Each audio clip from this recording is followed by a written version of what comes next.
I'd barely finished changing out of my blood-stained scrubs when I pushed through the heavy door of Rosso, desperate to escape the downpour that had turned Manhattan's streets into rivers. November had arrived with a vengeance, and I'd spent the last 12 hours at the emergency veterinary clinic trying to save a golden retriever that had been hit by a taxi. We lost him 20 minutes before my shift ended. The jeans and sweater I'd pulled on felt wrong somehow, too normal for a night where nothing felt normal.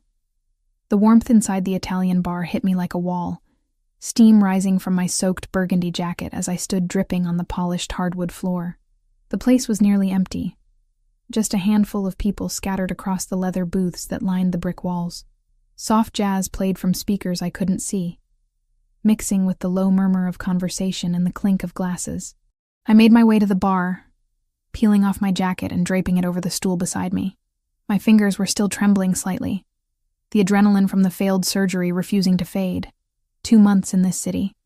2 months since I'd left Boston, and a relationship that had slowly suffocated me, and I still wasn't used to the relentless pace of working in Manhattan. "What can I get you?" The bartender appeared, his white shirt crisp despite the late hour.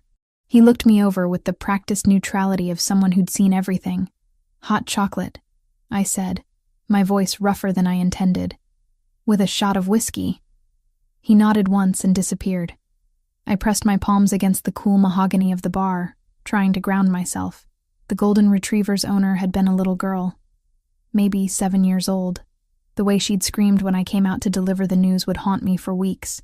My hand drifted to the small silver necklace at my throat, the tiny pendant shaped like half of a heart. I'd worn it every day for 15 years, a habit so ingrained I barely noticed it anymore. Val had given it to me the night before I was adopted, pressing the matching half into my palm with tears streaming down her face. "So you never forget me," she'd whispered. I never did forget, but I'd lost her anyway. The bartender returned with my drink in a ceramic mug, steam curling from the surface. I wrapped both hands around it, letting the heat seep into my skin. Through the window, I watched the storm continue its assault on the city. People rushing past with newspapers held over their heads, car horns blaring at the flooded intersections. I was halfway through my drink when the atmosphere shifted. It wasn't dramatic, not at first, just a subtle change in the energy of the room, like the barometric pressure dropping before a tornado. The conversations at the nearby tables grew quieter. The bartender straightened, his casual demeanor replaced with something sharper, more alert. Then the door opened. 3 men entered, but only one commanded attention. He was tall, easily 6'3", with black hair swept back from a face that could have been carved from stone. Dark eyes, strong jaw, olive skin still holding summer's tan despite the winter chill. His charcoal suit fit him with the precision that came from custom tailoring, every line accentuating broad shoulders and a lean, powerful frame. But it wasn't his appearance that made my breath catch. It was the way everyone else reacted. The bartender moved immediately to pour something without being asked. The couple at the nearest booth fell silent mid-conversation. Even the jazz seemed to quiet, though I knew that was impossible. The man moved through the space with absolute confidence, flanked by his companions. One was tall and heavily built, his nose clearly broken more than once. The other was leaner, with cold eyes that swept the room in constant assessment. They were heading toward the private area at the back when the lean one spoke, so quietly I almost missed it. But the effect was immediate. The man in the charcoal suit stopped walking and turned, his gaze following the direction his companion indicated. Toward me. I froze, the mug halfway to my lips. His eyes locked onto mine with an intensity that felt physical, like being pinned by a spotlight. For 3 seconds, maybe 4, we stared at each other across the dim interior of the bar. Then his gaze dropped, traveling down to where I'd pushed up the sleeves of my dark gray sweater, to my left forearm, to the scar. His expression changed so completely, it was like watching a mask shatter. The casual confidence vanished, replaced by something sharp and dangerous. He was moving before I could process what was happening, crossing the distance between us with startling speed. "Let me see your arm." His voice was deep, smooth, with the barest trace of an Italian accent threading through his words. "Excuse me?" I managed. setting down my mug with shaking hands. He didn't repeat himself. Instead, his hand shot out and gripped my wrist, not painfully but with unmistakable authority. He yanked my arm toward him, turning it so the inside of my forearm was exposed under the bar's lighting. The scar was old, faded to a pale pink line against my skin. 2 letters intertwined in a shape that could have been abstract art if you didn't know what you were looking at. A V inside another V, the lines crossing at specific points that had been carefully planned by 2 little girls with a piece of broken glass. Who are you? The man's grip tightened slightly, his eyes never leaving the scar. Where did you get this? My heart hammered against my ribs. I don't know what you're talking about. Let go of me. Not until you answer my question. He looked up then, and I saw something in his face that made my stomach drop. Pain. Deep, aching pain hiding behind the anger. Who are you? The bigger man had materialized behind me, blocking any escape route. The lean one stood to my right, his hand resting inside his jacket in a way that suggested a weapon. The other patrons had suddenly found reasons to look anywhere else, their drinks becoming fascinating. My name is Emma Collins, I said, forcing the words out past my tight throat. I'm a veterinarian. I work at Eastside Animal Emergency. I've never seen you before in my life, and I have no idea why you care about an old scar. When did you get it? His thumb pressed against the scar, tracing one of the lines. How long ago? 15 years, I whispered. When I was 12. Now please, let go. His jaw tightened. Come with me. What? No. I'm not going anywhere with you people. It wasn't a request. He released my wrist, but only to gesture sharply toward the back of the bar. You can walk, or Marco can carry you. Your choice. The bigger man, Marco, apparently, took a step closer. I looked at the bartender, hoping for some intervention, some help. He was studiously polishing a glass, his eyes fixed on his work. No one was going to help me. I was alone with these men who clearly operated outside normal rules, and refusing would only make things worse. Fine, I said, sliding off the stool. My legs felt unsteady, adrenaline flooding my system for the 2nd time that night. But if you hurt me, I'm screaming. No one's going to hurt you, Miss Collins. The man's voice had softened fractionally, though his expression remained granite. I just want to talk. He led the way toward a door I hadn't noticed before, tucked beside the bar. It opened onto a narrow hallway that smelled of aged wood and expensive cologne. Another door at the end, this one heavy oak with a brass handle. Inside was an office that spoke of serious money. Dark wood paneling, leather chairs, a massive desk that dominated the space. Floor-to-ceiling bookshelves lined one wall, filled with leather-bound volumes that looked antique.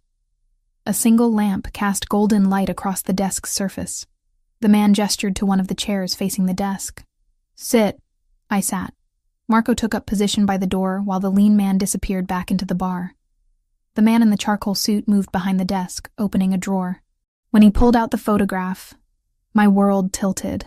It was old, faded around the edges, but the image was clear. A young woman, maybe 19 or 20, laughing at something off camera. Dark hair cascading over one shoulder, warm brown eyes crinkled with joy.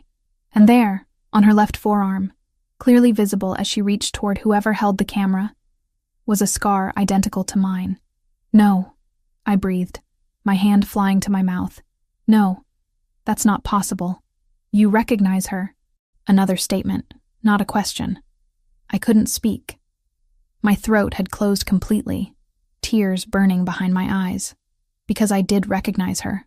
She was older in this photo, grown up and beautiful, but I would know that face anywhere. I'd memorized it during 4 years of sharing a cramped room in an underfunded orphanage, studying it in the dark when nightmares woke me, finding safety in her presence. Val, I finally managed, the nickname tearing from my chest. That's Valentina. The man lowered himself slowly into his chair, his eyes never leaving my face. How do you know that name? She was my friend. The words tumbled out now, unstoppable. My best friend. We were at Santa Agnes together, the orphanage in Chicago. From the time I was 8 until I got adopted at 12, we shared everything. We were like sisters. Tell me about the scar. I looked down at my arm, at the mark I'd carried for half my life. We made them the night before I left. We knew I was being adopted the next morning, and Val, she didn't want us to forget each other. She said we needed something permanent, something that would always connect us. The memory crashed over me with painful clarity. Val's face in the dim light of the dormitory bathroom, tears streaming as she held the piece of broken glass from a shattered mirror. Her hands shaking as she made the first cut on her own arm, then on mine, both of us biting down on rolled washcloths to muffle our cries. We mixed our blood, I continued, my own tears falling now. She said it meant we'd always be part of each other, no matter how far apart we were. The V stood for Valentina, but also for forever. We promised we'd find each other again when we grew up. The man's face had gone pale beneath his tan. He leaned forward, bracing his forearms on the desk. What else do you remember? Everything, I said simply. The way the dormitory smelled like old radiators and pine sol. How we'd sneak food from the kitchen after lights out and share it under our blankets. The director, Mr. Pellegrini, with his cold eyes and colder hands. The way kids would disappear sometimes, adopted out, they said. But we never saw them again. Val used to tell me stories at night, about the lives we'd have when we escaped. She wanted to be a teacher. I wanted to work with animals. I wiped my face with the back of my hand. After I was adopted, I tried to find her. For years, I tried. But the orphanage had burned down, and all the records were gone. It was like she'd never existed. Like those 4 years were just a dream. She existed. The man's voice was rough now, scraped raw. She was my wife. The word hit me like a fist. Wife? Valentina married me 6 years ago. He pulled another photo from the drawer, this one more recent. The same woman, older now, standing beside the man currently sitting across from me. She wore a white dress, he wore a tuxedo, and they were clearly at a wedding. She never mentioned you, never said anything about Santa Agnes, about having a friend with a matching scar, about any of it. My heart cracked. She forgot about me, or she had her reasons for staying silent. His fingers traced the edge of the wedding photo. Valentina was murdered 3 years ago. Officially, it was a random mugging. Unofficially, I've spent every day since trying to find out who really killed her and why. The room spun. Murdered? She was investigating something when she died. Something dangerous. I never knew what, never understood why she was so secretive in the months before. He looked up at me, and I saw grief etched into every line of his face. But now you walk into my bar with that scar, and suddenly I'm wondering if the answer was in her past all along. I don't know anything, I protested. I haven't seen her since I was 12 years old. I didn't even know she was alive, let alone that she'd married someone, that she'd died. Maybe not consciously. He stood, moving around the desk until he was standing directly in front of me. But you're the first real lead I've had in 3 years, Miss Collins. Which means you're not leaving my sight until I know everything there is to know about Santa Agnes, about Valentina, and about why she kept you secret.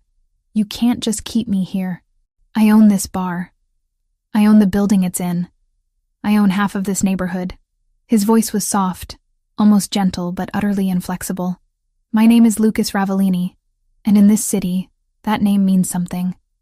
So yes, Miss Collins, I absolutely can keep you here until I get the answers I need. The question is whether you're going to cooperate or make this difficult.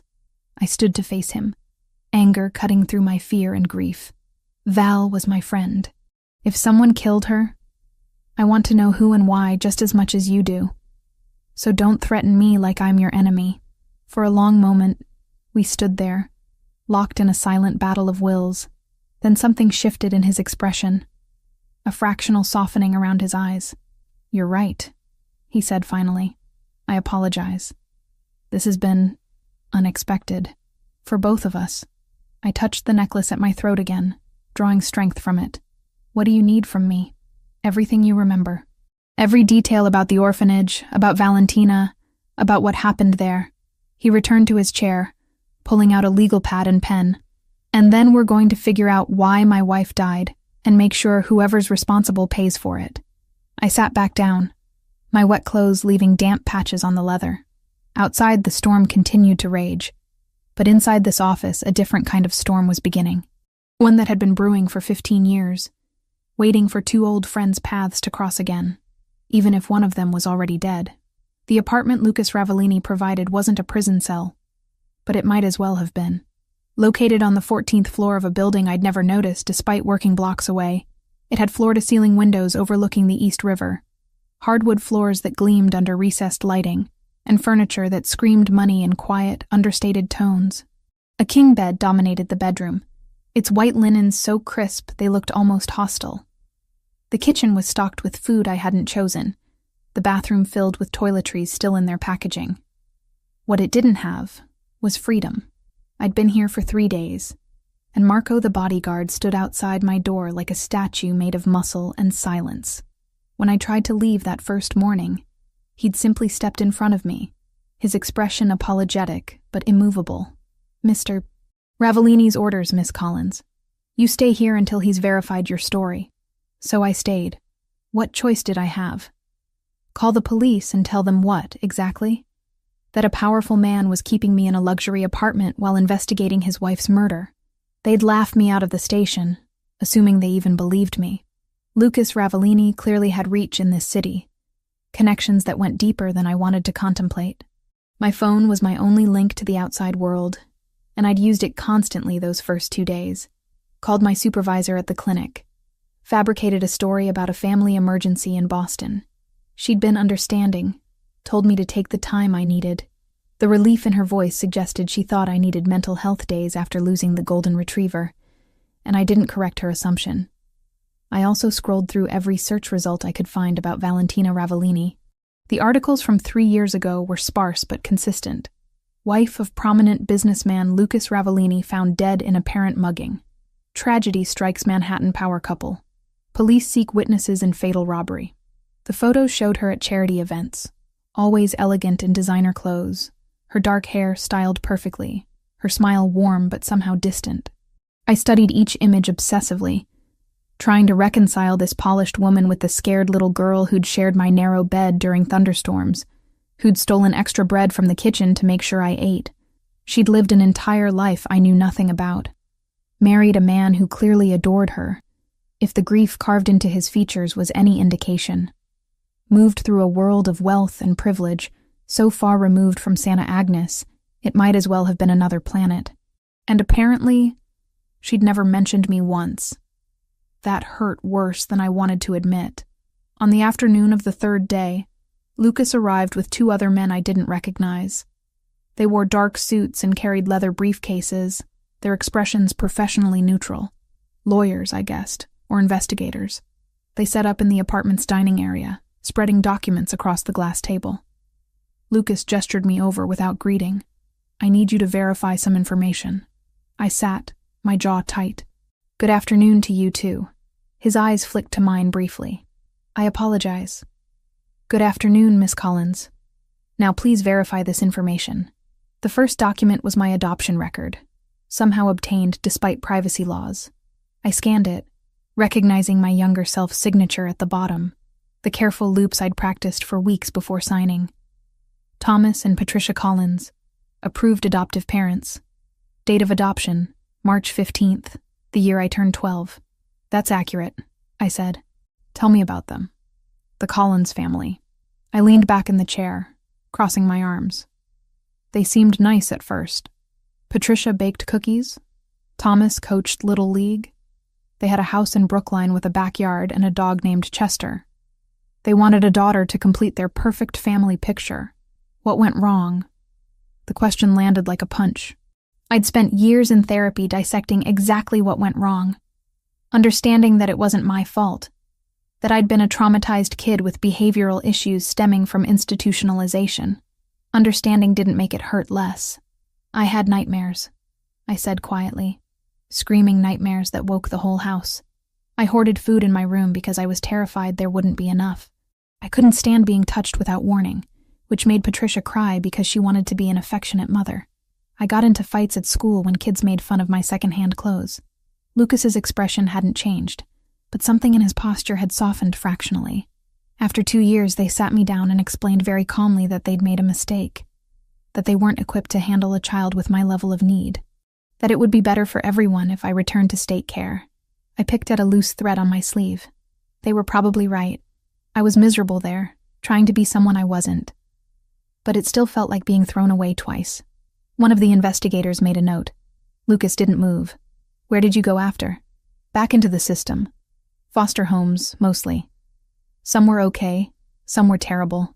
All were temporary. I learned to keep my head down, not get attached. On my 18th birthday, I aged out with exactly $300, a garbage bag of belongings, and a social worker who helped me apply for college scholarships. You chose veterinary medicine. Animals don't lie, I said simply. They don't pretend to want you when they don't. They're honest about their needs and their pain. It made sense to me. Lucas nodded slowly. And your recent move to Manhattan from Boston.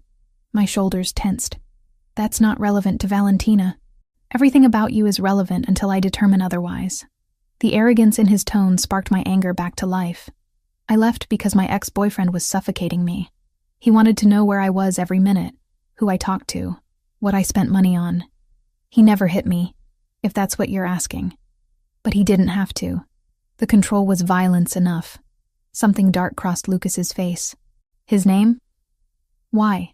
You planning to break his kneecaps? I tried to make it sound sarcastic, but given what I'd learned about Lucas Ravellini in my internet deep dives, I wasn't entirely joking. Just curious. His tone suggested otherwise. We spent the next 2 hours going through every detail I could remember about Santa Agnes. The investigators took meticulous notes as I described the building's layout. A converted Victorian house that always smelled of boiled cabbage and industrial cleaner. The shared bedrooms with bunk beds lined up military-style, thin mattresses and thinner blankets. The dining hall where we ate in shifts. The oldest kids serving the younger ones under the watchful eye of staff who seemed perpetually exhausted. I described Mr. Pellegrini, the director, his tall frame always dressed in cheap suits that hung slightly wrong. His office that smelled of coffee and something chemical I could never identify. The way he'd call certain children in for interviews, and they'd leave looking pale and shaken, but no one ever explained why. Some kids just disappeared, I told them, touching the necklace at my throat without thinking. We'd go to bed with them in the next bunk, and by morning they'd be gone. The staff said they'd been adopted, that families had come for them. But it always happened so fast. No goodbyes, no warning. Did this happen to children you were close to? One of the investigators asked. A few. Sarah, who was 7 and had a lisp. Marcus, who was 14 and taught me how to pick locks on the supply closet. Both just vanished overnight. Val used to say they were lucky, that they'd gotten families. But she never sounded convinced. Lucas's pen had stopped moving. Did Valentina ever mention having siblings? Family members she'd been separated from?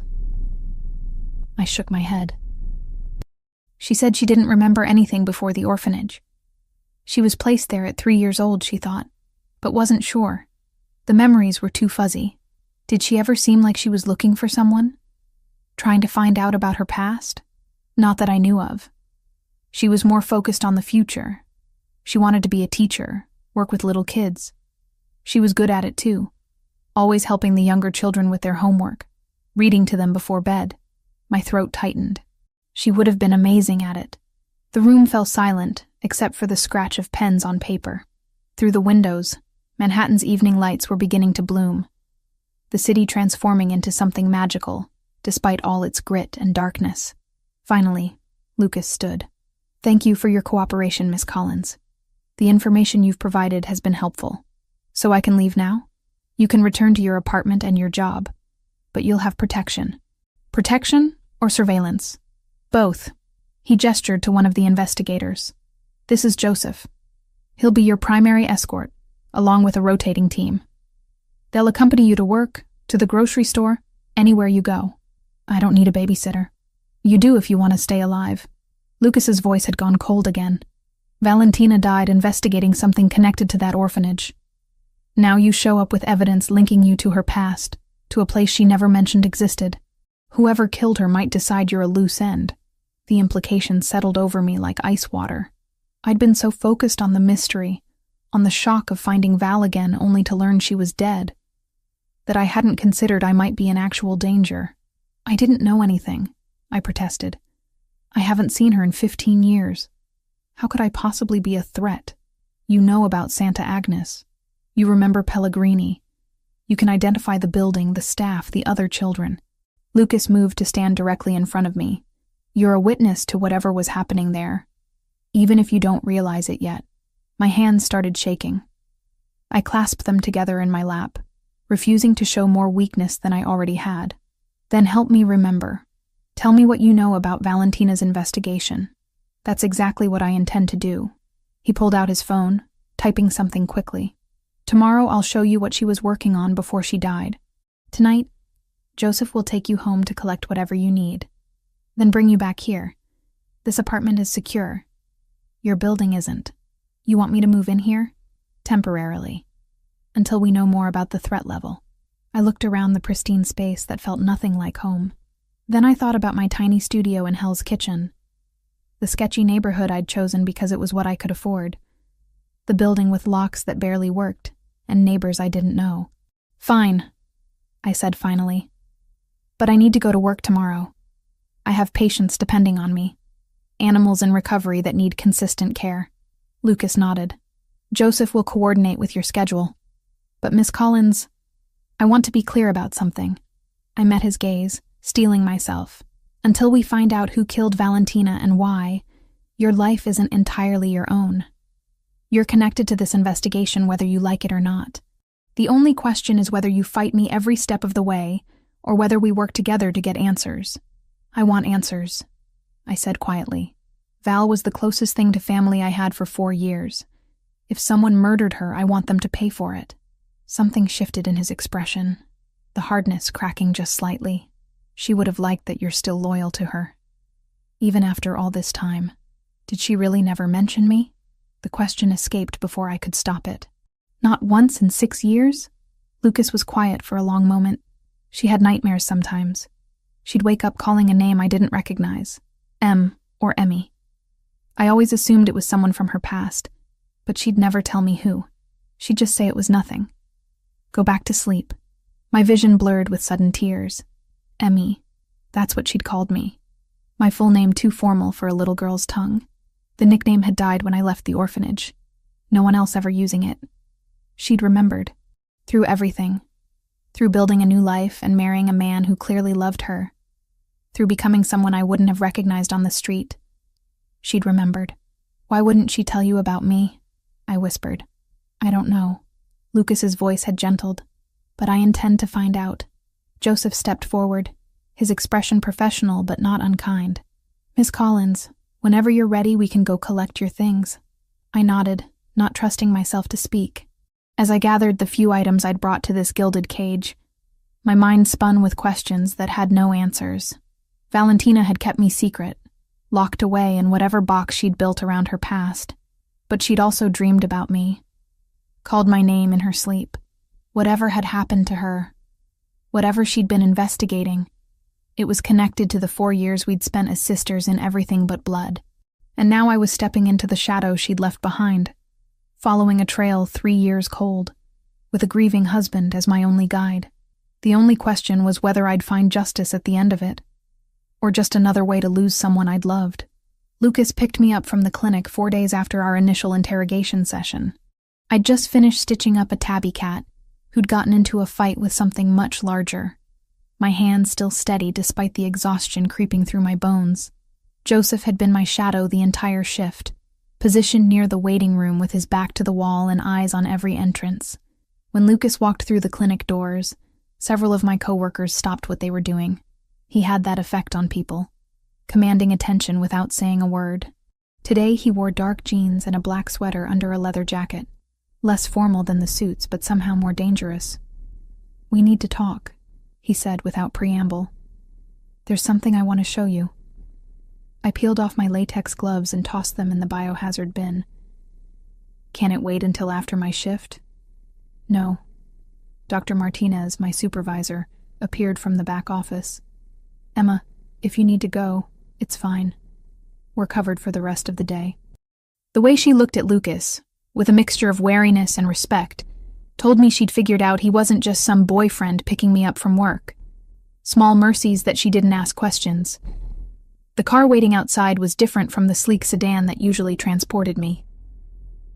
This was a black SUV with tinted windows dark enough to be illegal, Marco behind the wheel. Lucas opened the back door and waited while I climbed in, then slid in beside me.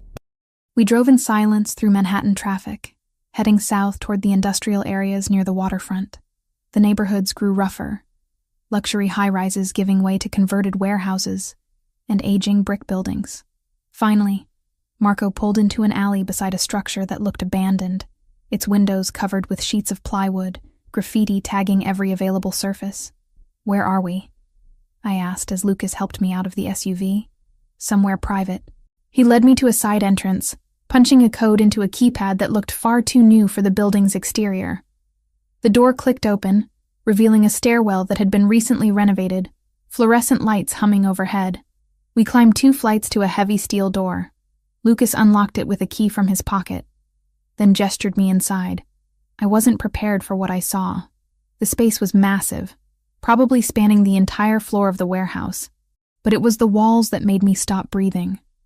Every available surface was covered with papers, photographs, maps, documents connected by colored string in patterns that would have looked insane to anyone who didn't understand investigation boards. In the center of it all was Valentina's face. Dozens of photos of her, maybe hundreds, at charity events, leaving restaurants, shopping, laughing with friends. Candid shots that suggested surveillance rather than social media. And crime scene photos too, though Lucas had positioned those further back, less prominent, but still present. My stomach turned seeing her like that. The life gone from eyes that had once sparkled with mischief as we stole extra cookies from the kitchen. "This is what I've been doing for 3 years," Lucas said quietly, standing beside me. "Every waking moment I'm not handling business obligations. I'm here, trying to understand what happened to her." I moved closer to the nearest wall section. It was organized by timeline, starting from 6 months before Valentina's death. There were bank statements, credit card receipts, phone records. Every detail of her life documented with obsessive precision. "You tracked everything she did," I whispered. "After she died, yes. When the police closed the case as a random mugging, I knew they were wrong. Valentina was careful, aware of her surroundings. She wouldn't have walked into a dangerous situation unprepared." His voice carried the weight of endless sleepless nights. "So I started digging. Found things she'd been researching in secret, places she'd visited without telling me, people she'd contacted." He pointed to a section focused on financial records. "This is what led me to the truth. Valentina had been tracking money movements through a charitable organization called Hope Foundation. Legitimate on the surface. Donations going to children's services, foster care support, adoption assistance.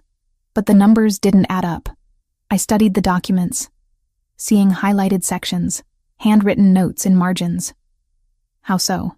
Money coming in matched reported donations, but money going out to actual services was only about 30%. The rest disappeared into shell companies, offshore accounts. Lucas pulled out a folder from a filing cabinet and handed it to me. It took months to trace, but I finally found where most of it was going. To facilitate private adoptions, international placements, payments to officials in multiple countries to expedite paperwork. My hands shook as I opened the folder. Inside were lists, spreadsheets with names, dates, ages, and amounts. Children. Dozens of them, maybe more. "Child trafficking," I said, my voice hollow. "On a massive scale. Operating for at least 15 years before Valentina started investigating."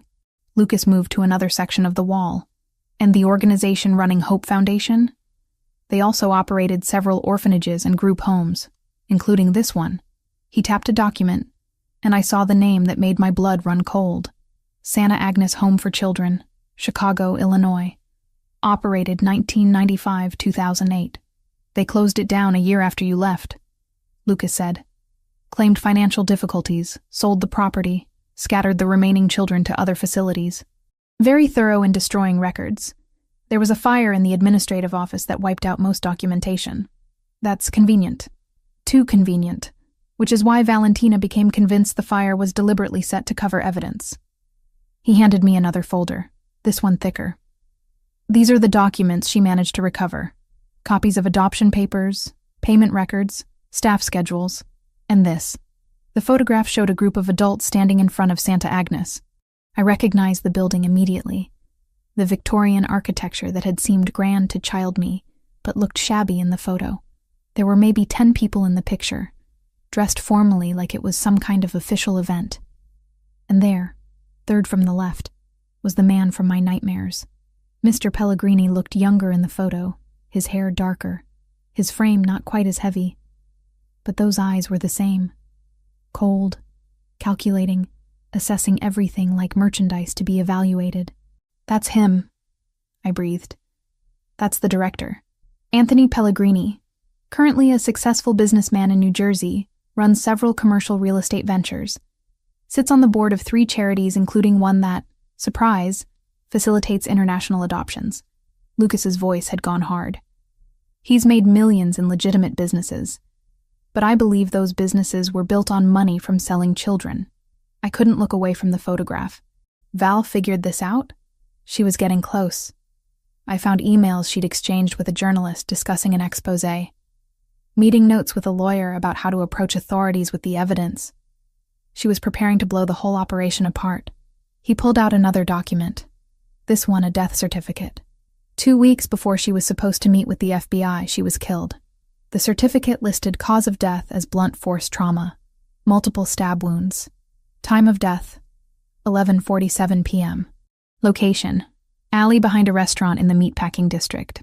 The police said witnesses reported seeing a man in dark clothing running from the scene. But no one got a good look at his face. Security cameras in the area had mysteriously malfunctioned that night. Very professional hit made to look like a robbery gone wrong. Lucas's jaw tightened. Someone knew what she was planning. Someone with resources enough to orchestrate her death and cover the tracks. I set down the folder, my legs suddenly unsteady. Lucas guided me to a chair positioned in front of a desk covered with more files. "Why are you showing me this?" I asked. "Because you're connected to it whether you want to be or not. You lived in that orphanage. You can identify Pellegrini, confirm he was there, testify to the conditions and the children who disappeared." Lucas crouched in front of me, his dark eyes intense. "You're a witness to his crimes, Emma. Even if you don't remember anything specific, your existence threatens him. But he doesn't know I exist. I haven't seen him in 15 years. Not yet, but I want to change that." I stared at him, comprehension dawning slowly. "You want to use me as bait. I want to use you as leverage. There's a charity gala in 3 days. One of those overpriced fundraisers where rich people feel good about themselves. Pellegrini always attends, makes a show of his philanthropic nature. I've already secured us invitations." Lucas stood, pulling out his phone and showing me the event details. "You'll come with me. Wear something that shows your arm. Let him see the scar. And then what? Then we watch how he reacts. If he recognizes the symbol from Santa Agnes. If he shows any sign of concern or recognition. We'll know he remembers. We'll know he's vulnerable." Lucas pocketed his phone. Valentina was working alone, trying to protect everyone around her by keeping them in the dark. I'm not making that mistake. We work together on this, or we don't work at all.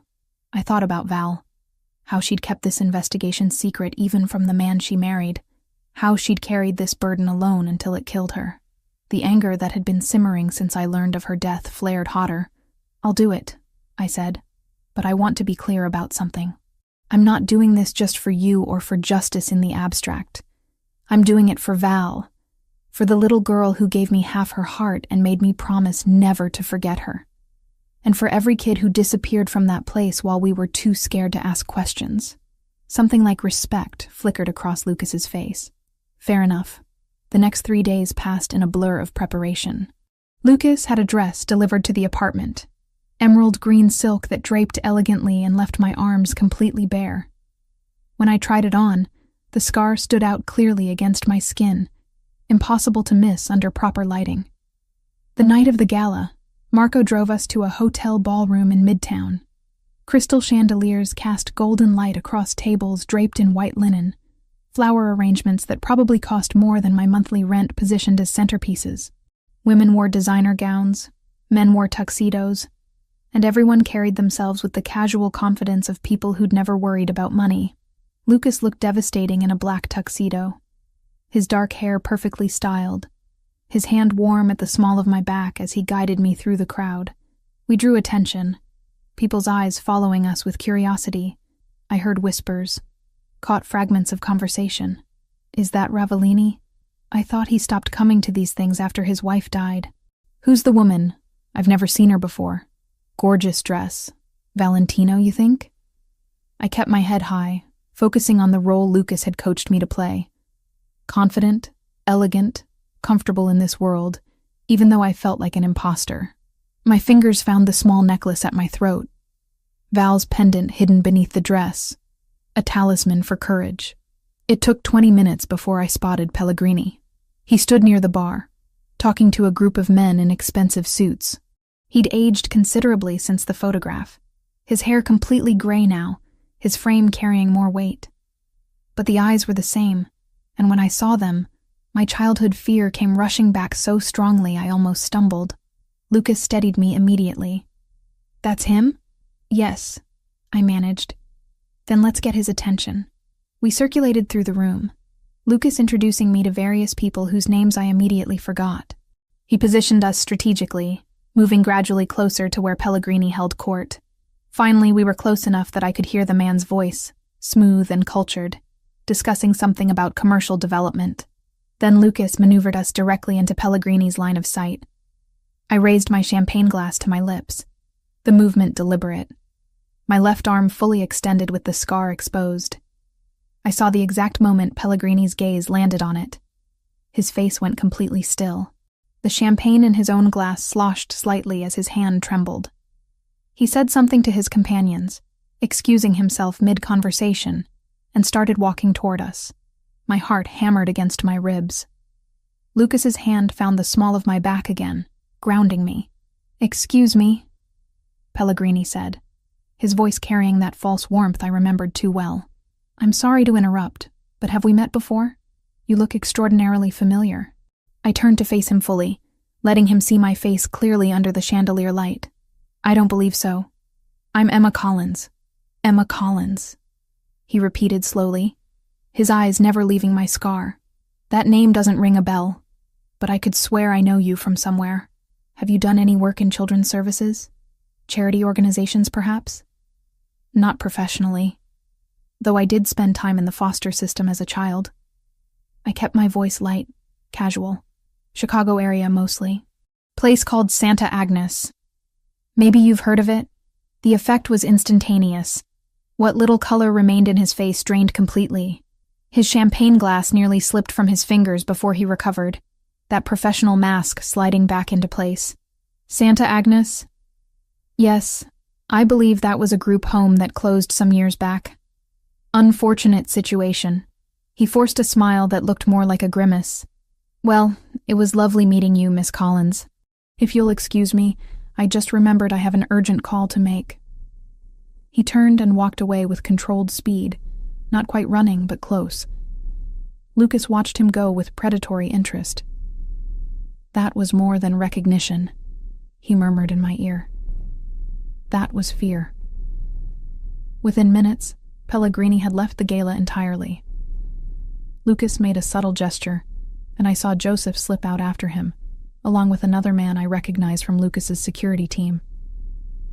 "They'll follow him," Lucas said quietly. "See where he goes, who he contacts. Fear makes people sloppy." We stayed at the gala another hour, maintaining appearances. But my mind was racing, replaying Pellegrini's reaction over and over. The way his hands had shaken, the panic barely concealed behind his eyes. He remembered. He knew exactly what that scar meant, what it represented. And now he knew I was alive, asking questions, connected to Lucas Ravellini of all people. Later that night, back at the secure apartment, Joseph delivered his report. Pellegrini had driven directly to a warehouse facility in Newark. He'd stayed inside for approximately 45 minutes, during which time he made numerous phone calls. When he emerged, his body language suggested extreme agitation. "We couldn't get close enough to hear the calls without risking exposure," Joseph said. "But we photographed everyone who entered and exited the warehouse during that time. 3 men, all with known connections to trafficking operations in Eastern Europe." Lucas studied the photographs with grim satisfaction. "He's calling in reinforcements, warning his associates that someone's asking questions about the old operation." "Which means I'm in danger now," I said, stating the obvious. "Which means we accelerated the timeline," Lucas corrected. "Pellegrini just confirmed his guilt by panicking. Now we push harder, force him to make mistakes. And when he does, we'll be ready." I looked at the photographs spread across the table, at the warehouse where Pellegrini had run like a scared animal seeking his den. Somewhere in that building, or in buildings like it, were the records and evidence that could prove what happened to dozens of children, including what happened to Val, why she died. "What's the next move?" I asked. Lucas's expression was cold and calculating. "We make him more afraid. And we see what crawls out of the woodwork when a man like Anthony Pellegrini starts to panic." I touched Val's necklace through my dress, drawing strength from the small piece of silver that connected me to her. She'd started this investigation alone, driven by the need to find her lost sister and protect other children from the same fate. Now I'd continue it. Not alone this time, but with Lucas and his resources, his determination, his own need for justice. The game had begun in earnest, and there was no turning back now. The night shift at Eastside Animal Emergency was usually quiet, just me and Dr. Patel handling the occasional emergency that couldn't wait until morning. Joseph stood his usual post near the reception desk, pretending to read a magazine while actually scanning every person who walked through the door. I'd gotten used to his presence over the past week, the way shadows had become part of my daily existence. I was finishing paperwork on a cat with kidney failure when the bell above the door chimed. A man entered carrying a medium-sized dog wrapped in a blanket, his face twisted with apparent concern. "Please, you have to help him," the man said, his accent thick. Eastern European, maybe. "He was hit by car. He's bleeding." Dr. Patel was in surgery with another case. I moved around the counter immediately, my training overriding everything else. "Bring him to examination room 2. Let me see." Joseph shifted position, his hand moving inside his jacket, but the man seemed genuinely distraught. The dog whimpered convincingly as we entered the exam room. I gestured to the table. "Set him down gently." "What's his name?" "Bruno." The man laid the dog on the examination table, the blanket falling away to reveal a German Shepherd mix with what looked like road rash along his side. I pulled on latex gloves, approaching carefully. The dog's eyes were alert, watching me. And something about the situation felt wrong. Dogs in genuine distress didn't track movement that clearly, but my hands were already reaching for him, checking his gums, feeling for broken bones. That's when the door burst open behind me. 2 more men rushed in, and I saw the guns before my brain could process what was happening. The first man grabbed my arm, yanking me backward, his grip bruising. I opened my mouth to scream, and he clamped his other hand over it. "Quiet," he hissed. "Come with us, no trouble." The door to the exam room exploded inward. Joseph came through it like a force of nature, his own weapon drawn. He fired twice, the sound deafening in the small space. I felt, rather than saw, the first man drop, his grip on me releasing as he fell. More gunfire erupted from the lobby. Glass shattered. Someone was screaming. Maybe me. Maybe the receptionist who'd been at the front desk. I dropped to the floor, crawling behind the examination table, my hands slick with blood that wasn't mine. The dog, I realized distantly, had jumped off the table and disappeared. Not injured at all, just bait. They'd used a dog as bait to get to me. More men poured through the clinic's entrance. I heard Marco's voice shouting orders, then the distinctive sound of automatic weapons. The examination room window exploded, raining glass across my back. I curled into a ball, making myself as small as possible, pressed against the base of the cabinets where I kept surgical supplies. Someone stepped into the room. I saw boots, expensive leather, moving through the debris. My heart stopped. Then I heard Lucas's voice, cold, and lethal. Emma. Where is she? Behind the table. Joseph called back, his voice strained. She's clear. Strong hands pulled me up. Lucas's face swam into focus, his expression harder than I'd ever seen it. Blood spattered his white shirt, though I couldn't tell if it was his. Are you hurt? His hands ran over my arms, my shoulders, checking for injuries with clinical efficiency. No, I don't think so. My voice sounded strange, distant. The dog wasn't really hurt. They used him to get me close. I know. He pulled me against his chest. One arm wrapped around me protectively while his other hand held his weapon. We're leaving. Now. The clinic was destroyed. Bullet holes pocked the walls. The waiting room chairs were overturned, and blood stained the linoleum in spreading pools. 2 bodies lay near the entrance. Neither of them Marco or Joseph, thank God. The receptionist huddled behind the desk, crying but apparently unharmed. Police are coming, Marco said, appearing at Lucas's shoulder. We need to be gone before they arrive. Lucas didn't argue. He half carried me through the side entrance where an SUV waited, engine running. Marco drove while Lucas kept me pinned against him in the back seat, his body a shield between me and the windows. We drove north, leaving the city's lights behind. My ears still rang from the gunfire, my hands shaking violently now that the adrenaline was fading. I couldn't stop seeing that moment when the man grabbed me, couldn't stop feeling his hand over my mouth. They knew where I worked, I said finally, my voice hollow. You said I'd be protected. You said I'd be safe.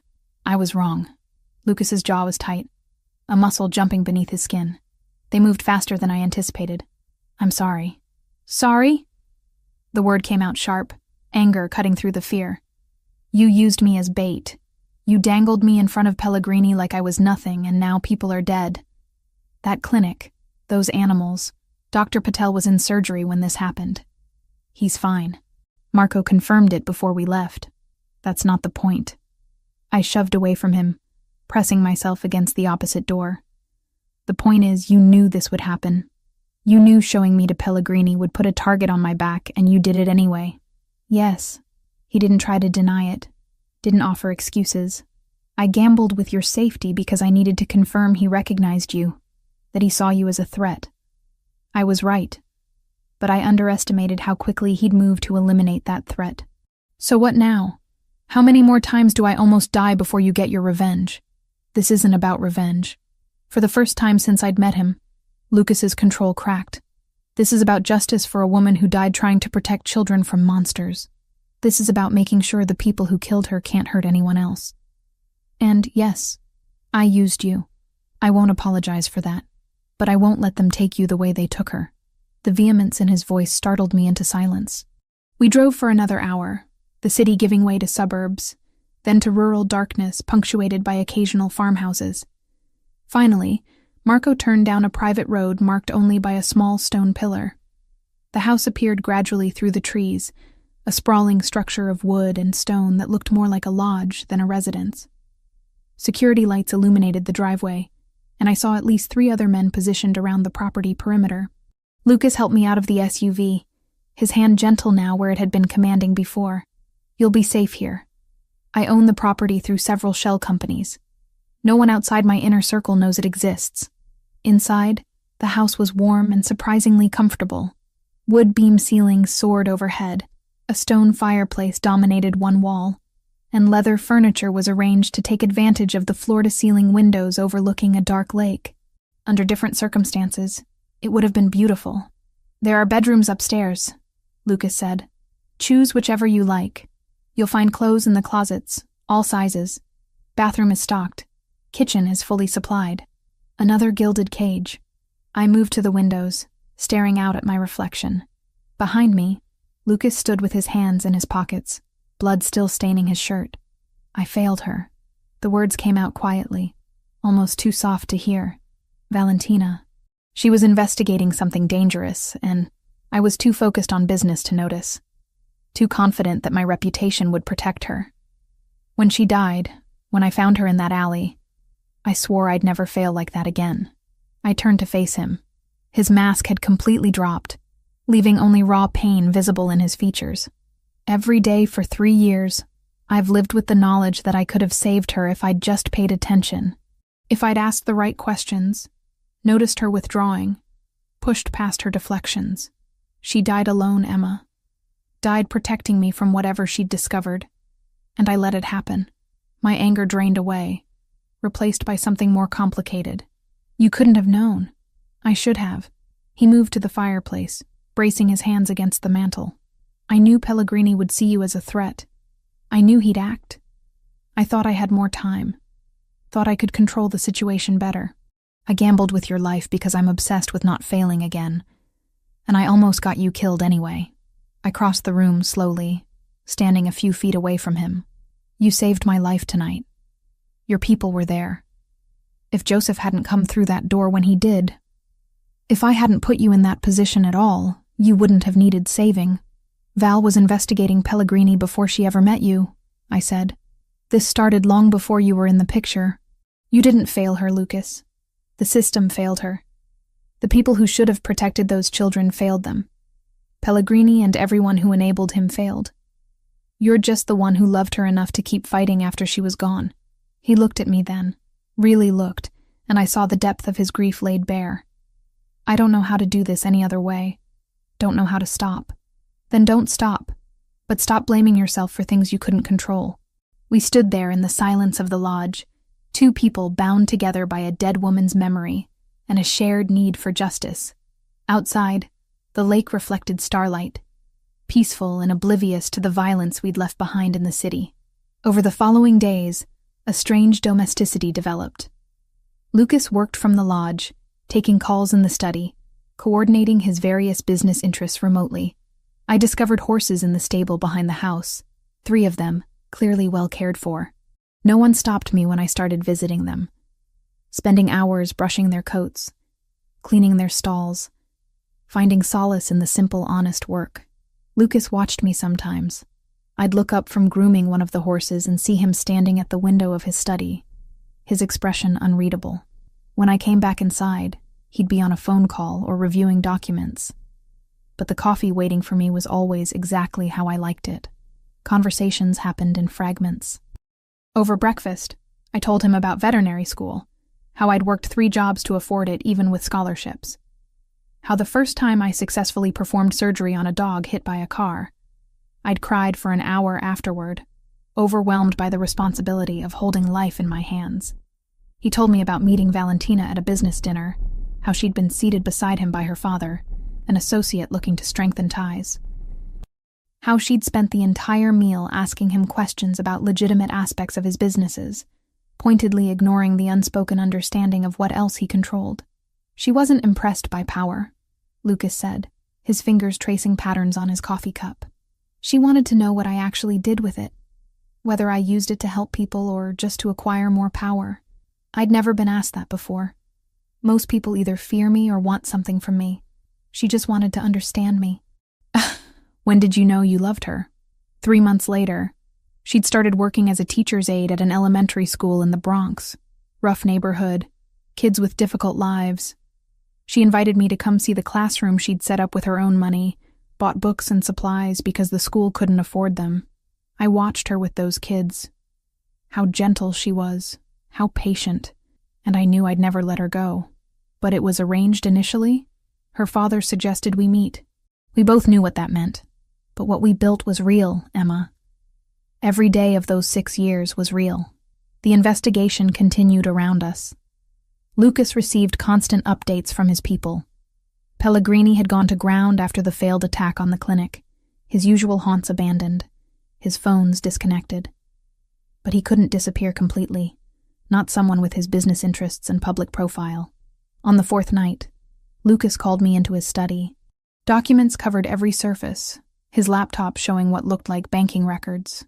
My people found something. Valentina's lawyer, the one she consulted about bringing evidence to the FBI, kept copies of everything she gave him, including this. He turned the laptop toward me. I saw scanned documents, official-looking forms with government seals, birth certificates, adoption papers, medical records, all from Santa Agnes Home for Children. This is a safe deposit box, Lucas explained.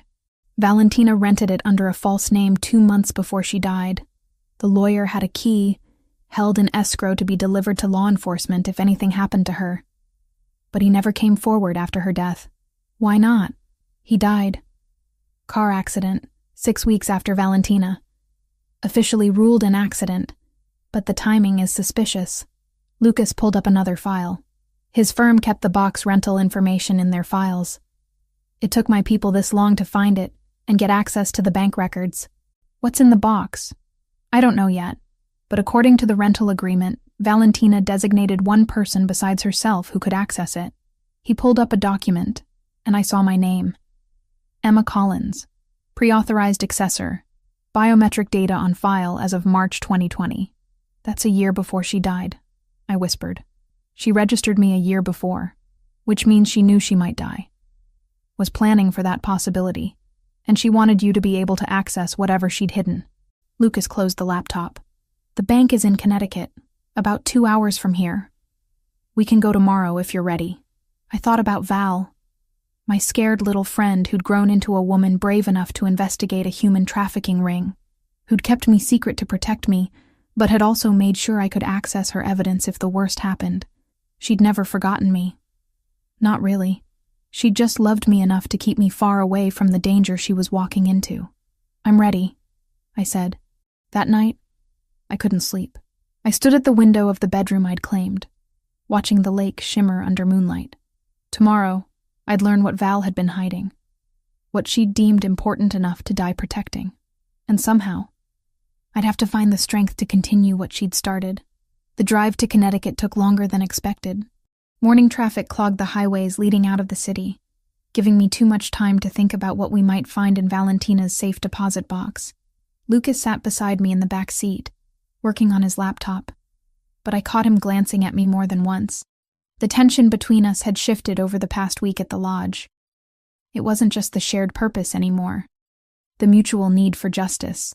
Something else hummed beneath the surface, charged and dangerous in its own way. I'd catch myself watching him when he thought I wasn't looking, noticing details I had no business noticing. The way his jaw tightened when he was frustrated, how his voice softened when he spoke about Valentina, the careful way he moved around me, always aware of where I was, making sure I felt safe. It was becoming harder to remember that this man was dangerous, that his world was built on violence and control, even if he wielded those tools for what he believed were righteous reasons. You're quiet, Lucas said, closing his laptop. Nervous, I admitted. Whatever Val put in that box, she died to protect it. Then we'll make sure her sacrifice meant something. The bank was in a wealthy suburb, the kind of place where money whispered rather than shouted. Classical architecture, marble floors, and staff who moved with practiced discretion. Lucas gave them my name, and within minutes we were escorted to a private room lined with safe deposit boxes. The manager, an older woman with kind eyes, verified my identification against their records. You were registered as an authorized accessor in March of 2020, she confirmed. Box 447. Your biometric scan matches our files perfectly. My hand shook slightly as I placed my palm on the scanner. The system beeped, a green light flashed, and the manager retrieved a long metal box from the wall. She set it on the table between Lucas and me. I'll give you privacy, she said, excusing herself. For a long moment, neither of us moved. The box sat there, innocuous and terrifying. The last message from a woman who'd been murdered for what she knew. Do you want me to open it? Lucas asked quietly. No. I reached for the latch. This is from Val to me. I need to do it. Inside, nestled in protective cloth, was a laptop, several thumb drives, a stack of folders bound with rubber bands, and a silver necklace with a pendant identical to mine. I lifted it carefully, the chain sliding through my fingers. She kept hers, I whispered. All these years, she kept it. Lucas's expression softened in a way I'd never seen before. She never forgot you, Emma. That much is clear. I fastened the necklace around my neck beside my own, feeling the weight of both pendants resting against my collarbone. 2 halves of a heart, reunited after 15 years. The laptop powered on, and after a moment it prompted for a password. I stared at the blank field, my mind racing. What would Val have used? Something only someone from our past would know. Then it hit me. Our birthday. Not our real birthdays, which we'd celebrated on random days assigned by social services, but the birthday we'd chosen for ourselves, the day we'd made our blood oath and became sisters in everything but name. March 15th. I typed the date, holding my breath. The screen unlocked. "How did you know?" Lucas asked. It was our shared birthday. The day we became family. I navigated to the documents folder, finding files organized by year and category. She left everything. For the next hour, we poured through the evidence. Lists of children, some with photos attached. Sarah, age 7, lisp, sold to a family in Germany for $40,000. Marcus, age 14, good with mechanics, sent to a factory in Thailand. Dozens of names, dozens of children I'd known or heard about, all reduced to transactions with price tags. The financial records showed the full scope of the operation. Hope Foundation had facilitated over 200 illegal adoptions between 1995 and 2005, generating millions in revenue. The money had been laundered through various businesses, including several owned by organized crime families. "Look at this list of clients," Lucas said grimly, pointing to a spreadsheet.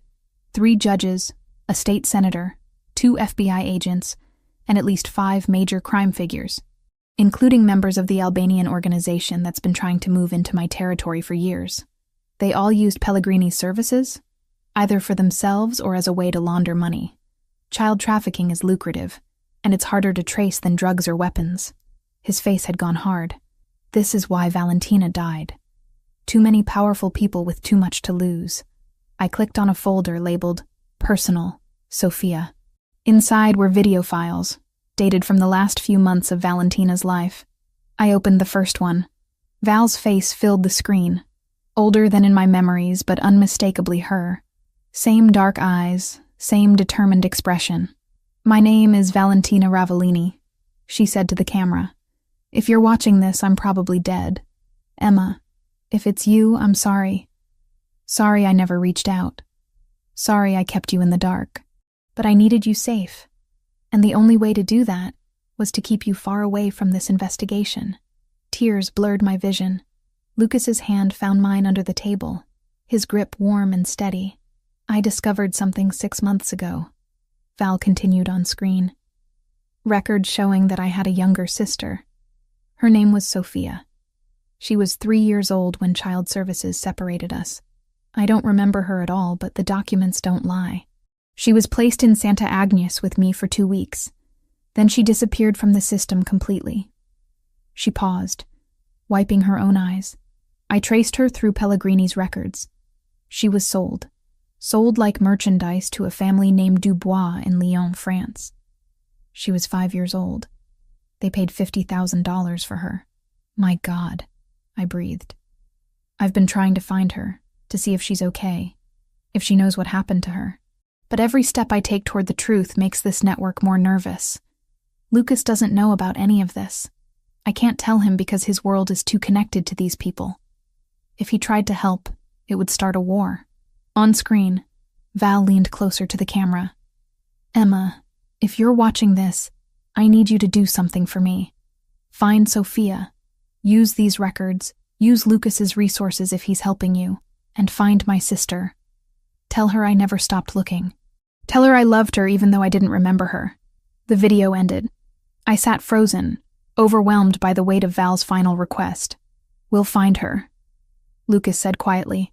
"Sophia Dubois, Lyon, France. We'll find her. She's your sister-in-law," I realized. Family you never knew Valentina had, which makes her worth finding regardless of any dying wishes. He closed the laptop carefully. "But first, we need to copy all of this and get it somewhere secure. This evidence is worth killing for." We spent another hour photographing documents, copying files to encrypted drives Lucas had brought. The necklace and the laptop itself we took with us, along with the most crucial original documents. On the drive back, neither of us spoke much. I couldn't stop thinking about Sophia. about a little girl sold to strangers in a foreign country. Was she happy? Did she know she'd been trafficked? Did she have any idea her older sister had died trying to find her? When we arrived back at the lodge, it was late afternoon. The setting sun painted the lake in shades of gold and crimson. Lucas dismissed Marco and the other security, telling them to maintain perimeter checks, but give us space. Inside, I poured myself a glass of wine and stood at the windows, watching the light fade. Lucas joined me, his own glass in hand. "She was trying to save everyone," I said. "All those kids, including her sister. And she died before she could finish. Then we finish it for her." I turned to face him. "This is bigger than I understood. Politicians, judges, FBI agents. How do we fight that? Carefully, with evidence that can't be disputed and allies who can't be bought." He set down his glass. "I have contacts in federal law enforcement, people Valentina never knew about, people who owe me favors, and who have their own reasons to want Pellegrini's network destroyed. Why would they help you? You're not exactly law-abiding yourself." "No, but I have rules. Children are off-limits. Human trafficking is off-limits. There are lines even in my world that you don't cross." His voice carried steel beneath the calm. "Pellegrini crossed every line that matters. That makes him an enemy I'm willing to burn bridges to destroy." We stood there in the fading light, and I became acutely aware of how close he was. Close enough that I could see the fatigue around his eyes, the weight he carried trying to avenge a woman he'd loved. Close enough to smell his cologne, woodsy and warm. "Lucas," I started, not sure what I wanted to say. He lifted his hand slowly, giving me time to move away, and brushed a strand of hair from my face. His touch was gentle, at odds with everything I knew about him. "I know this isn't the right time," he said quietly. "I know you're grieving your friend, that you're scared and angry and confused. But Emma, you need to know that somewhere in all of this, you became more than just a connection to Valentina, more than just a witness or a source of information." My breath caught. "What are you saying?" "I'm saying I've started looking forward to seeing you in the mornings, to hearing your thoughts about the investigation, about everything. I'm saying that when those men attacked the clinic, the terror I felt wasn't about losing a witness.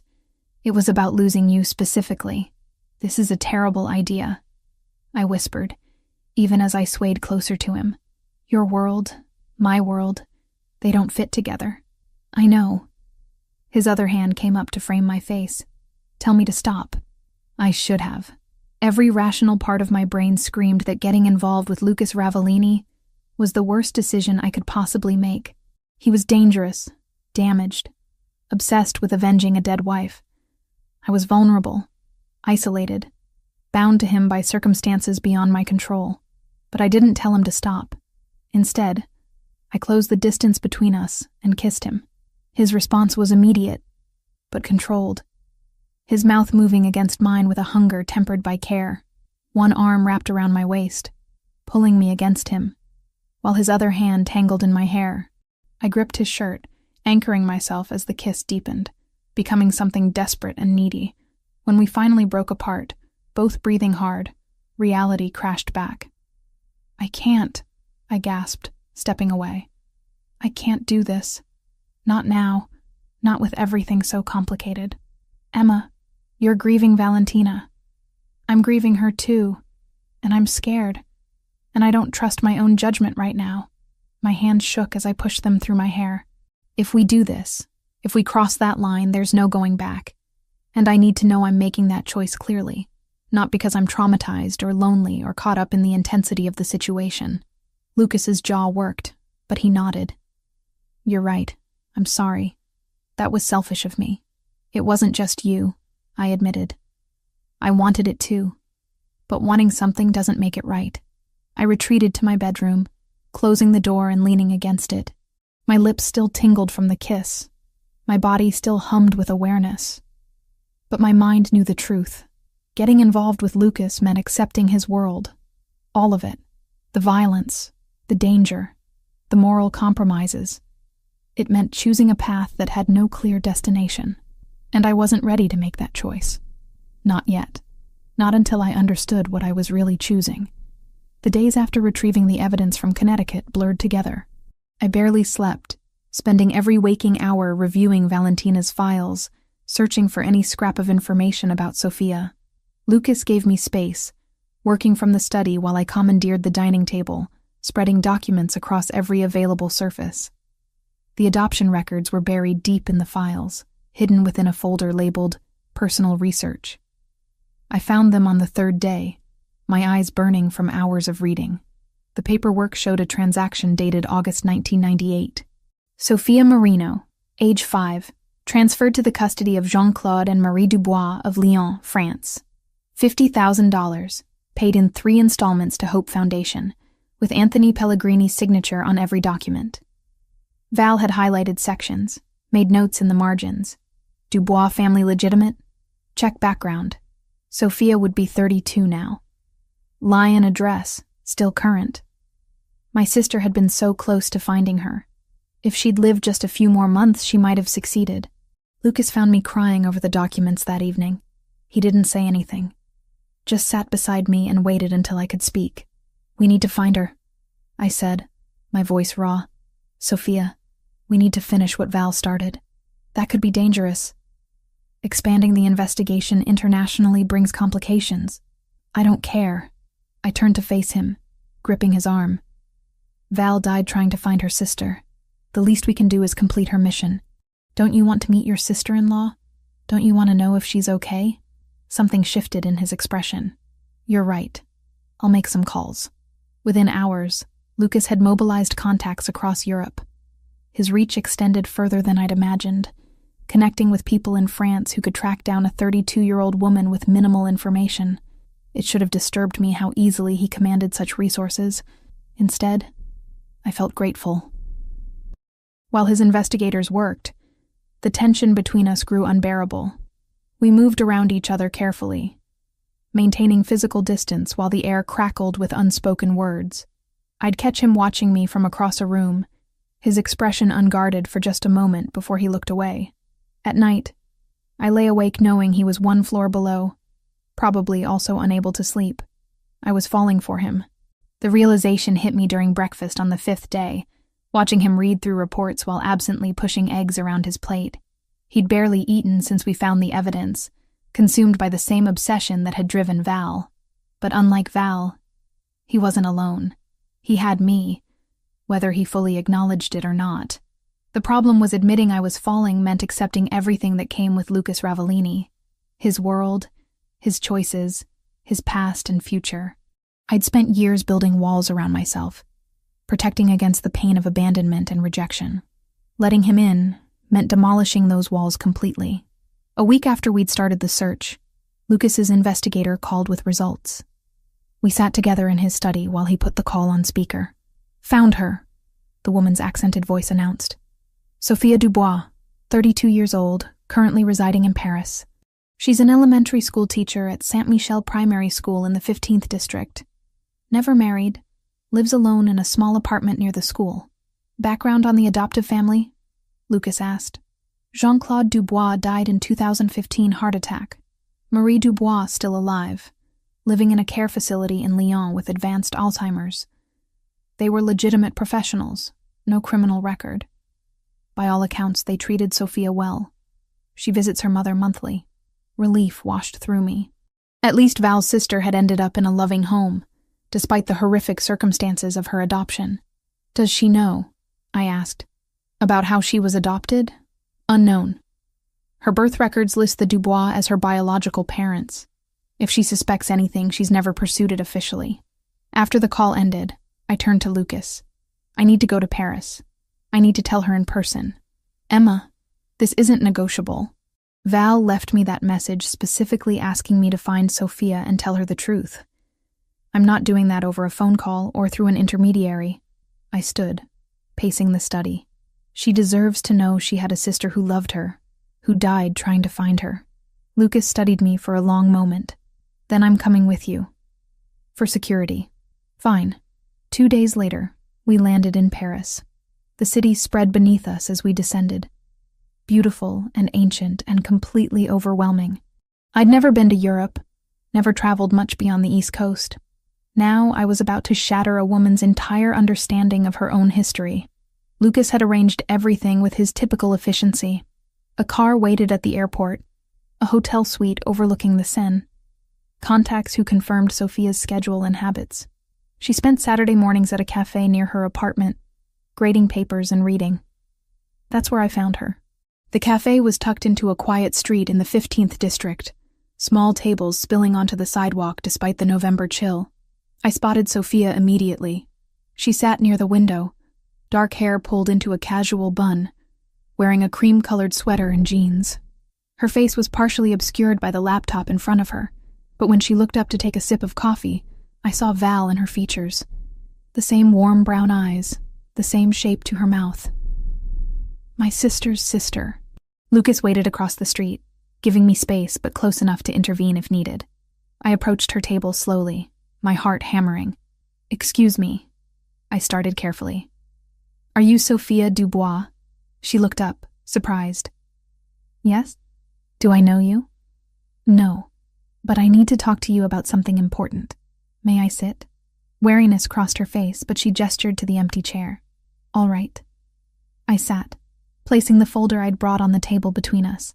Inside were photos of Valentina, documents from Santa Agnes, copies of the adoption papers, evidence carefully selected to tell a story without completely destroying her. "My name is Emma Collins. I know this is going to sound strange, but I knew your sister. Your biological sister, Valentina." Sophia's face went completely still. "I don't have a sister. I'm an only child. That's what you were told, but it's not true." I opened the folder, pulling out a photo of Valentina at age 4 or 5, standing in front of the orphanage. "This is Valentina Marino. She was your sister. You were both placed in Santa Agnes Home for Children in Chicago when you were very young. She was older, about 6. You were only 3. This is ridiculous." But Sophia's hands were shaking as she reached for the photo. "Who sent you? What kind of sick joke is this?" "It's not a joke. I wish it were." I pulled out the adoption papers next, the ones showing her sale to the Dubois family.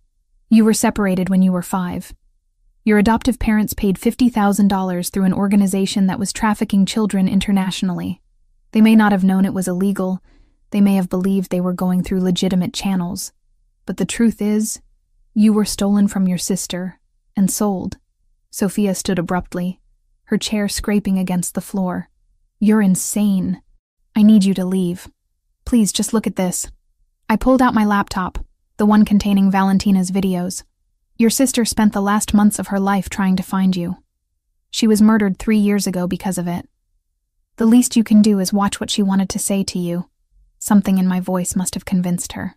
She sat back down slowly, her eyes never leaving my face. "Murdered?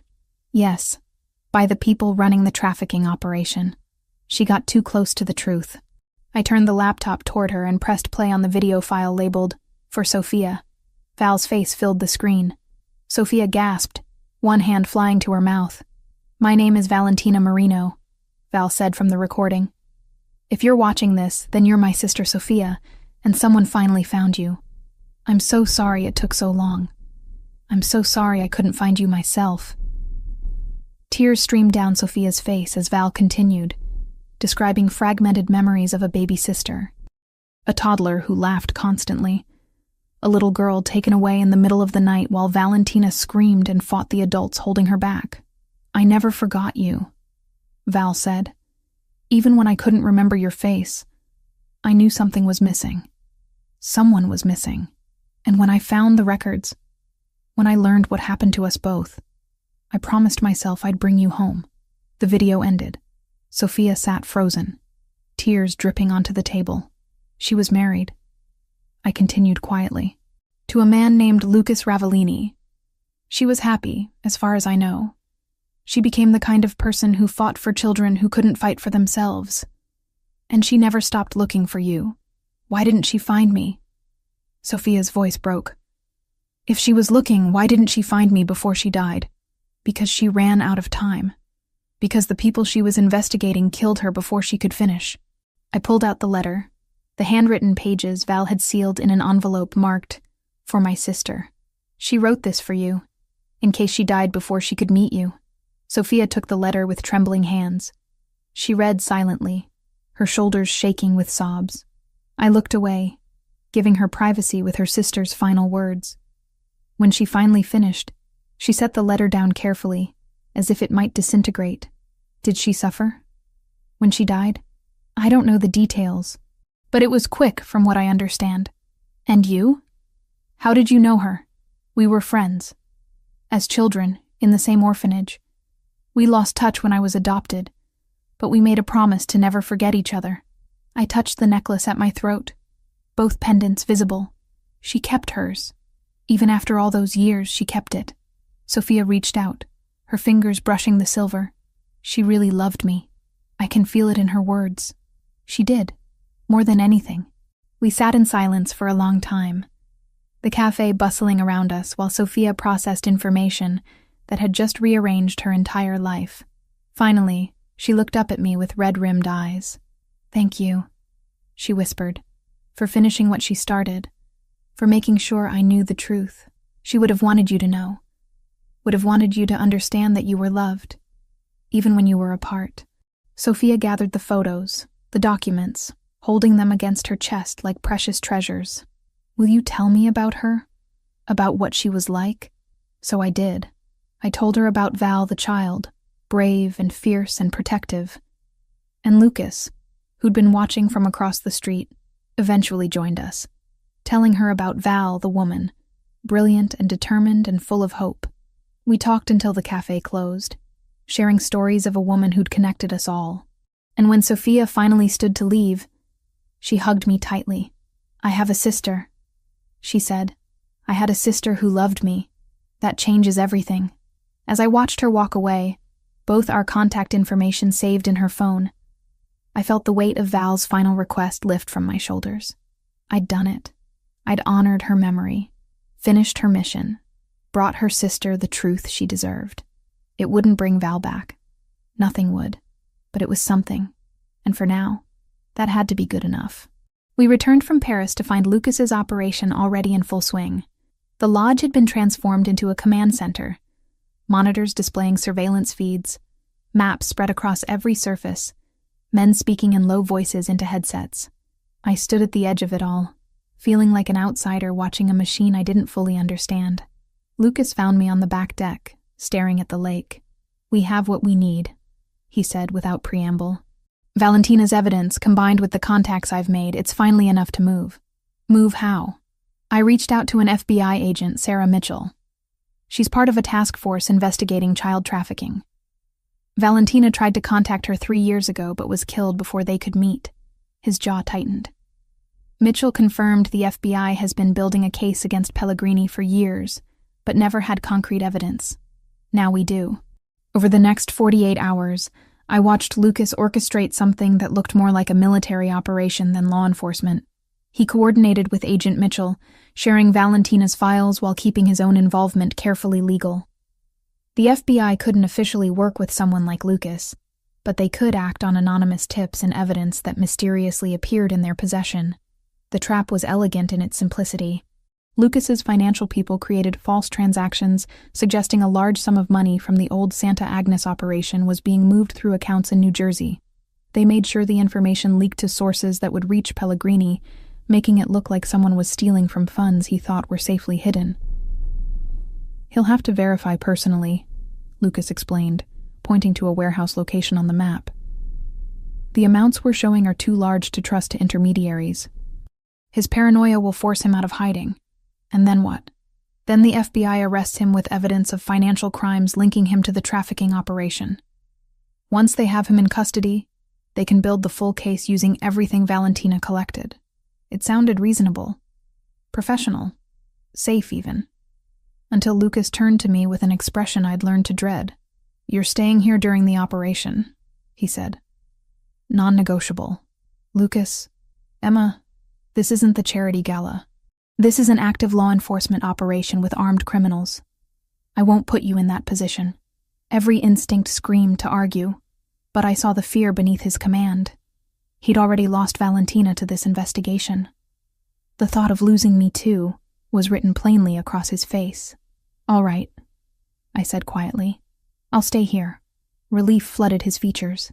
He pulled me close, pressing a kiss to my forehead. Thank you. Marco will be here with you. The operation should be over in a few hours. The night of the operation, I paced the lodge like a caged animal. Marco sat near the door, monitoring communications through an earpiece, his expression giving nothing away.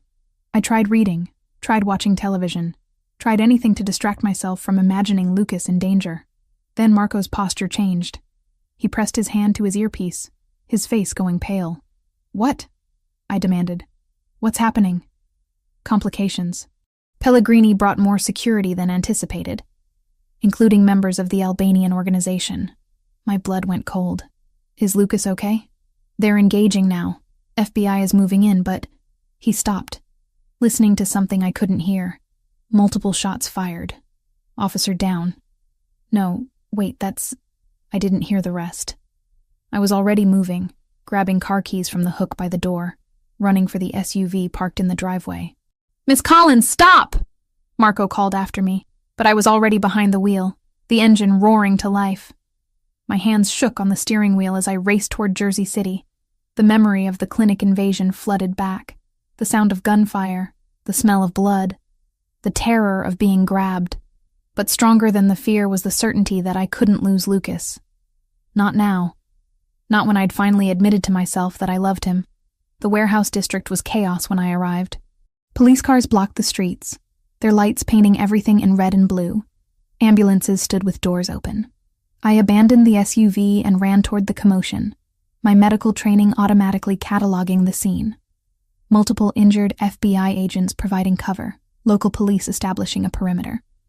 And there, being treated by paramedics near one of the ambulances, was Lucas. Blood stained his shirt, his left arm hanging at an awkward angle. But he was alive. He was arguing with the paramedic trying to examine him, his attention fixed on the warehouse where FBI agents were leading out suspects in handcuffs. Lucas! I shouted, pushing past an officer trying to stop me. His head snapped toward me, and I saw his expression transform. Anger at my disobedience, yes, but overwhelmed by pure relief. I crashed into him, wrapping my arms around his waist, careful to avoid his injured shoulder. You're an idiot, he growled into my hair. I told you to stay at the lodge. I know. I'm sorry. I saw the news report about shots fired and I just couldn't sit there not knowing if you were alive. Tears streamed down my face. I can't lose you, Lucas. I can't. His good arm tightened around me. I'm okay. It's just a flesh wound. The operation was successful. I pulled back enough to see his face. What happened? Pellegrini showed up with 8 men, including 3 from the Albanian organization. They were protecting their investment. We knew there'd be resistance, but not that level. He gestured toward the warehouse. Firefight lasted about 10 minutes. FBI moved in as planned. We got Pellegrini and 7 of his people. 1 Albanian got away, but we'll find him. Agent Mitchell approached, a woman in her 40s with sharp eyes and an FBI windbreaker. Mr. Ravellini, I need to be very clear about something. Officially, you weren't here tonight. Officially, an anonymous tip led us to this location where we discovered Anthony Pellegrini engaged in illegal activity. Understood, Agent Mitchell. Lucas's voice carried respect. I'm just a concerned citizen who happened to be in the wrong place at the wrong time. She nodded, then looked at me. You must be Emma Collins. The evidence your friend Valentina collected is going to put away a lot of very bad people. She died a hero. Thank you, I managed. As Mitchell walked away to coordinate with other agents, I turned back to Lucas. The paramedic had finished bandaging his shoulder, declaring he needed proper treatment at a hospital, but would survive. Let's get you checked out properly, I said, slipping my hand into his uninjured one. In a minute. He cupped my face with his good hand, his thumb brushing away my tears. You drove here. Even after what happened at the clinic, even knowing there was active gunfire, you drove here. I had to. I realized something tonight. Sitting in that lodge, waiting for news, I realized that I can't live in fear anymore. Not fear of being hurt, not fear of losing people, not fear of loving someone who lives in a dangerous world. I met his dark eyes steadily. I love you, Lucas. I don't know when it happened or how, but I do, and I can't pretend otherwise anymore. For a moment, he just stared at me. Then he kissed me, there in the middle of the chaos, with FBI agents and police officers and paramedics all around us. It was a kiss that tasted of blood and smoke and desperation, but also of hope and future and promises neither of us had dared to make. When we broke apart, both of us breathing hard, he rested his forehead against mine. I love you too. I think I have for weeks, but I was too afraid to admit it. Too afraid I was betraying Valentina's memory. She'd want you to be happy, I said softly. She'd want both of us to be happy. Yeah, his smile was bittersweet. She would. We stood there holding each other while around us, the machinery of justice processed Anthony Pellegrini and his associates. Valentina's evidence, combined with what the FBI found tonight, would ensure convictions. The trafficking network she'd died exposing would finally be dismantled. It wouldn't bring her back. Nothing would. But it honored her sacrifice. And maybe, just maybe, it would prevent other children from suffering the way we had suffered. As dawn broke over Jersey City, Lucas and I left the scene together, ready to face whatever came next. Not as investigator and witness, not as protector and protected, but as two people who'd found each other in the wreckage of tragedy and chosen to build something new from the ruins. 4 months had passed since the night Anthony Pellegrini was arrested in that Jersey City warehouse. 4 months of trials, testimonies, and headlines that dominated the news cycle. The trafficking network Val had died exposing was finally being dismantled piece by piece. 47 arrests across 3 countries, with more indictments coming daily. I stood in the doorway of my new veterinary clinic, watching the morning sun paint Manhattan's streets gold. The sign above read, "Second Chances Animal Care," in simple lettering, and through the windows, I could see the examination rooms I'd spent weeks designing, the surgical suite equipped with everything I'd ever dreamed of having, the recovery area where animals could heal in comfort and safety. Lucas had insisted on financing it, but the clinic was registered solely in my name. My business, my rules, my independence maintained even as our lives became increasingly intertwined. "You're here early." His voice came from behind me, warm and familiar. I turned to find him carrying 2 coffee cups, his suit jacket slung over one arm despite the hour. He'd clearly come straight from his apartment in the city, the one he'd kept separate from mine at my insistence. "Couldn't sleep," I admitted, taking the coffee he offered. "First day jitters. You'll be brilliant." He kissed my temple, a gesture that had become natural over the past months. "Though I'm surprised you're not more focused on the other meeting today. The foundation. Hope renewed, we'd called it. Using money recovered from Pellegrini's seized assets combined with Lucas's own considerable contribution. The mission was simple, but crucial. Helping victims of child trafficking reconnect with biological families when possible. Providing therapy and resources when reunion wasn't feasible. I'd thrown myself into the work with the same intensity I brought to veterinary medicine. Maybe it was guilt over all the children I hadn't saved as a kid.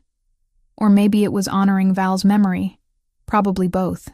"Agent Mitchell confirmed the latest case this morning," I said, pulling out my phone to show Lucas the email. "A woman in Oregon, 28 years old now, trafficked from Santa Agnes in 2001. We found her mother living in Chicago. They're meeting next week. That makes 12 reunifications." Pride colored his voice. "Valentina would be proud of what you've built." "What we've built," I corrected, slipping my hand into his. "I couldn't have done any of this without your resources, your connections, your support. Over the past months, I'd learned to accept help without feeling like I was losing myself. Lucas had learned to offer support without controlling. It was a delicate balance, one we navigated through honest conversations and firm boundaries that I'd established early. I kept my own apartment in Queens, modest compared to his penthouse but entirely mine. I maintained my own bank accounts, my own career path, my own social circle separate from his world. We had dinner together most nights, spent weekends at the lodge when we needed peace. But I never moved into his space completely. It was the only way I could love him without losing myself in the process. "I have something for you," Lucas said, pulling a small envelope from his jacket pocket. Sophia sent it. Val's sister had stayed in Paris, but we'd remained close, exchanging weekly emails and video calls. She'd visited once, spending a week in New York meeting Lucas properly, sharing stories about the sister she'd never known. The connection we'd formed felt precious, a living link to Valentina. I opened the envelope to find a photo. Sophia standing beside an older woman in a care facility, both smiling at the camera. On the back, she'd written, "Mom had a lucid day. I told her about Valentina, about you both. She said she's sorry for what happened, that they didn't know. I believe her. Thank you for giving me my sister's memory." Tears pricked my eyes. Marie Dubois, Sophia's adoptive mother, probably hadn't known the adoption was illegal. Many of Pellegrini's clients hadn't, believing they were going through legitimate channels.